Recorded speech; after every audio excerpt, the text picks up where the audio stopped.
Doctor ಹೆಂಡತಿಯನ್ನ ವೈದ್ಯ ಗಂಡನೇ ಕೊಂದ ಕೇಸ್ಗೆ ರೋಚಕ ಟ್ವಿಸ್ಟ್ ಸಿಕ್ಕಿದೆ. ಡಾಕ್ಟರ್ ಕೃತಿಕಾ ರೆಡ್ಡಿಗೆ ಅಜೀರ್ಣ, ಗ್ಯಾಸ್ಟ್ರಿಕ್ ಆ್ಯಂಡ್ ಲೋ ಶುಗರ್ನಂತಹ ಆರೋಗ್ಯ ಸಮಸ್ಯೆಗಳಿದ್ದು ಇದನ್ನು ಮುಚ್ಚಿಟ್ಟು ಮದುವೆಯಾಗಿದ್ರಂತೆ. ಇದರಿಂದ ರೋಸಿ ಹೋಗಿದ್ದ ಪತಿ ಮಹೇಂದ್ರ ರೆಡ್ಡಿ ಆಕೆಗೆ ಅಸಹಿಷ್ಣುಯ ಅನಸ್ತೇಶಿಯಾ ಇಂಜೆಕ್ಷನ್ ನೀಡಿ ಹತ್ಯೆಗೈದಿದ್ದಾನೆ ಎನ್ನಲಾಗ್ತಿದೆ. ಅಲ್ಲದೆ ವಿಕ್ಟೋರಿಯಾ ಆಸ್ಪತ್ರೆಯ ಓಟಿ ಮತ್ತು ಐಸಿಯು ಸೌಲಭ್ಯಗಳ ದುರುಪಯೋಗ ಪಡಿಸಿಕೊಂಡು ಮರಣೋತ್ತರ ಪರೀಕ್ಷೆ ನಡೆಸಬಾರದು ಎಂದು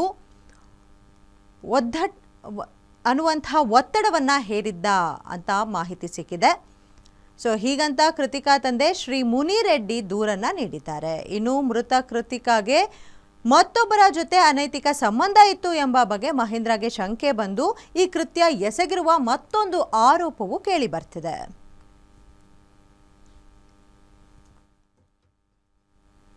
ಮಾರ್ಥಲಿ ಪೊಲೀಸ್ ಸ್ಟೇಷನ್ ವ್ಯಾಪ್ತಿಯಲ್ಲಿ ಒಂದು ಏಪ್ರಿಲ್ ತಿಂಗಳಲ್ಲಿ UDR ಕೇಸ್ ರಿಜಿಸ್ಟರ್ ಆಗಿತ್ತು. ಅದರಲ್ಲಿ ಒಬ್ಬ ಲೇಡಿ ಡಾಕ್ಟರ್, ಅವಳದು ಸಸ್ಪಿಷಿಯಸ್ ಡೆತ್ ಇತ್ತು, ಆದರೆ ಯಾರೂ ಕಂಪ್ಲೇಂಟ್ ಕೊಡಲಿಲ್ಲ. ಮತ್ತು ಆ ಟೈಮಲ್ಲಿ ನಮ್ಮ ಪೊಲೀಸ್ ಟೀಮ್ಸ್ ಏನು ಅಲ್ಲಿ ತನಿಖೆ ಮಾಡ್ತಾಯಿದ್ರು, ಅವ್ರಿಗೆ ಸಂಶಯದ ಆಧಾರ ಮೇಲೆ ಅದು UDR ತೊಗೊಂಡು ಡೀಟೇಲ್ ಆಗಿ ಅವ್ರದ್ದು ವಿಸರ ಮತ್ತು ಏನೇನಲ್ಲಿ ಸೀನ್ ಆಫ್ ಅಫೆನ್ಸಲ್ಲಿ ಏನನ್ನ ಸೀನ್ ಆಫ್ ಕ್ರೈಮಲ್ಲಿ ಏನೇನೋ ನಮಗೆ ಸಿಕ್ಕಿತ್ತು, ಅಲ್ಲಿ ಬೇರೆ ಬೇರೆ ಆರ್ಟಿಕಲ್ಸ್ ಅದೆಲ್ಲ FSLಗೆ ಕಳಿಸಿದ್ರು. ಇಲ್ಲಿ FSL ರಿಪೋರ್ಟ್ ಬಂದ ಮೇಲೆ ಈ ಪರ್ಟಿಕ್ಯುಲರ್ ಕೇಸ್ ಯಾವುದು UDR ಕೇಸ್ ರಿಜಿಸ್ಟರ್ ಇತ್ತು, ಈಗ ಮರ್ಡರ್ ಕೇಸಲ್ಲಿ ನಾವು ತೊಗೊಂಡಿದ್ದೀವಿ.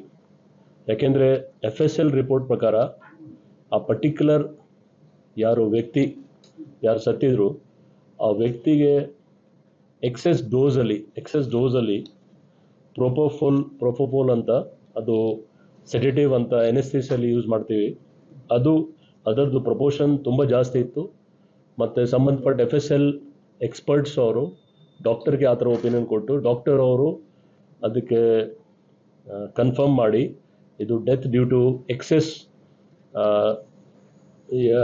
ಎಕ್ಸೆಸ್ ಇಂಜೆಕ್ಷನ್ ಆಫ್ ಸೆಡೆಟಿವ್ ಆಗಿದೆ ಅಂತ ಆಧಾರದ ಮೇಲೆ ಕೇಸ್ UDR ಇಂದ ಮರ್ಡರ್ ಕೇಸ್ಗೆ ಟರ್ನ್ ಆಗಿದೆ.